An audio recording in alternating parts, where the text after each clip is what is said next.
Wyobraź sobie film, który jest zaskakujący, zabawny i zakręcony. Skutecznie łączy różne tematyki i z łatwością wymyka się jednoznacznej interpretacji, a także jest najlepszą szkolną etiudą, jaką widziałem. Co niedziela.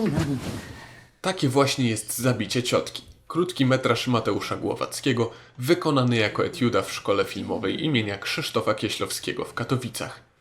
Etiuda Głowackiego od początku cechuje się odwagą i bezkompromisowością.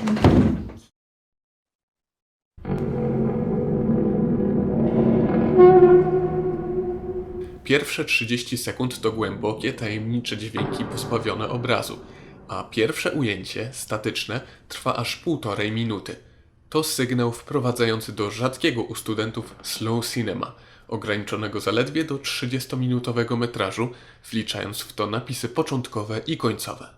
Pierwsza scena to również moment, w którym film wyglądający na jakże polski, ponury dramat, płynnie przechodzi w sugestię bycia czarną komedią. Zabiłem ciocię młotkiem. Młotkiem? Dlaczego więc zabiłeś? Żeby coś się stało. Akcja jest usadowiona w PRL-u i szczegółem zasługującym na dostrzeżenie i pochwałę są napisy początkowe przywołujące kino pod koniec XX wieku. Podobnie ze skromną scenografią i prostymi kostiumami potęgującymi bierną rzeczywistość, z której Jurek próbuje się wyrwać w nietypowy sposób. Gdy jego gadatliwa i nadopiekuńcza ciocia powraca do mieszkania, student sięga po młotek i jednym uderzeniem morduje kobietę. Problemy z tym związane są oczywiste, a na największy wyrasta konieczność pozbycia się ciała. Narracja prowadzona jest z perspektywy Jurka i pomagają w tym świetne, niestandardowe zdjęcia Kacpra Sędzielewskiego. Gdy ciotka chodzi po mieszkaniu i gada jak najęta, nieruchoma kamera nieustannie prezentuje apatycznego chłopaka siedzącego na kanapie. Kobieta przemyka co jakiś czas z lewej na prawą stronę kadru, aż Jurek sięga po młotek i uderza w nią, co dzieje się poza kadrem.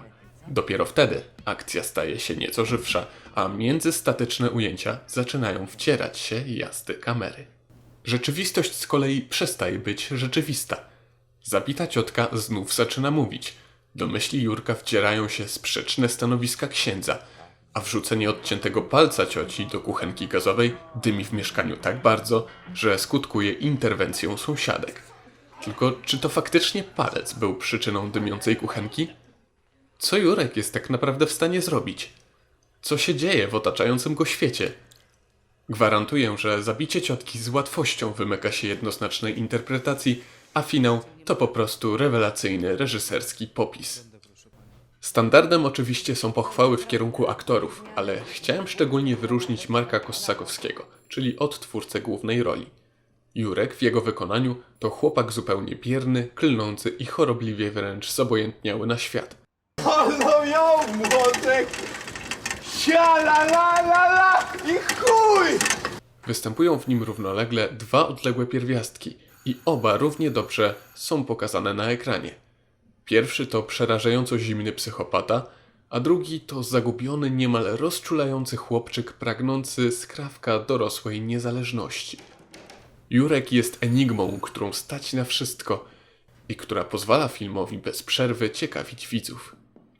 Głowackiemu w zabiciu ciotki udają się równolegle dwie rzeczy, których zazwyczaj w szkolnych etiudach nie ma lub zupełnie one nie wychodzą. Chodzi o rozrzedzanie makabry humorem oraz niezapowiadane i niewymuszone zwroty w fabule. A jak na tak zwaną 30 jest tego całkiem sporo.